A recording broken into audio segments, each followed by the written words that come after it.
ఈ photo ఊహించనటువంటి photo.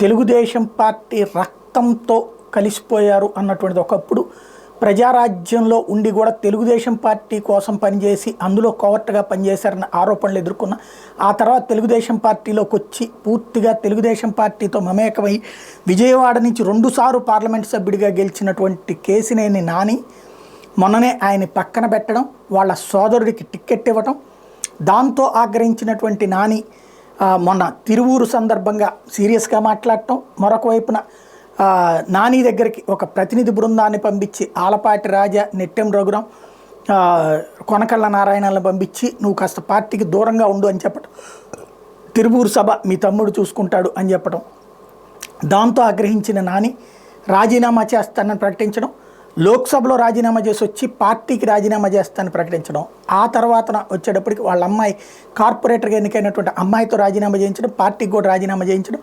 వీటన్నిటి తర్వాత ఏంటి కేసినేని నాని భవిష్యత్తు అంటే ఇండిపెండెంట్గా పోటీ చేస్తాడు అనుకుంటే కాదు, వైఎస్ఆర్ కాంగ్రెస్ పార్టీ అధినేత జగన్మోహన్ రెడ్డిని కలవటం అన్నటువంటి కీలకమైనటువంటి ప్రాధాన్యాన్ని సంతరించుకుంది. నానిని తీసుకొచ్చినటువంటి వాళ్ళు అయోధ్య రామిరెడ్డితో పాటుగా మరొక వైపున వెల్లంపల్లి శ్రీనివాసు, దేవినేని అవినాష్ వీళ్ళందరూ కలిసి ముఖ్యమంత్రి కార్యాలయానికి తీసుకురావడం అన్నటువంటిది కీలకమైనటువంటి అంశమైంది. మేకతోల్ అరుణ్ కుమార్ వీళ్ళందరూ కలిసి తీసుకురావడం అన్నటువంటిది ఓవరాల్గా నానికి వైఎస్ఆర్ కాంగ్రెస్ పార్టీ సభ్యత్వం అన్నటువంటిది చంద్రబాబుకు ఒక పెద్ద షాకింగ్ పరిణామం అని చెప్పచ్చు.